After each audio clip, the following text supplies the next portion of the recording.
الفل عليكم. صاحية تعبانة وعندي دور برد، بس اكيد هفطر يعني. حضرت الفطار ده، سلقت بس بيضة. متقلقوش يعني، انا البيض بالنسبة لي مثلا مش بيأثر عليا في البرد. سلقت بيضة كده وهتأكد بس ان هي يعني اتسلقت حلو، بحبها مسلوقة كفاية. وده طبق فول باقي من امبارح، سخنته في الميكرويف. وادي العيش البلدي، بحب افطر بيه جدا، عن الفينو كمان.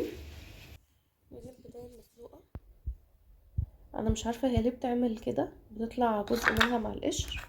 لو حد يعرف ليه يكتب لي في الكومنتات، مع ان انا حاطه خل وحاطه ملح يعني كل حاجة تمام. وده شكلها بعد ما قطعتها، بقطعها كده علشان احط عليها الملح والكمون وممكن فلفل كمان لو عايزين. وده بقى الشكل النهائي للفطار.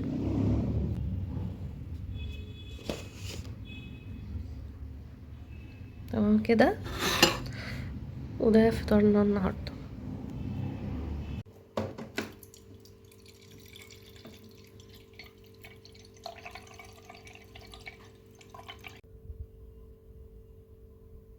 دايما للفطار الجميل كوباية شاي بلبن بقى، انما ايه، ده لبن بلدي اللي هو من اللبان، مش مبستر ولا حاجة. انا بحب اغليه واعمل بيه الشاي بلبن الصبح، بالنسبة لي يعني. وده كده فطار النهارده.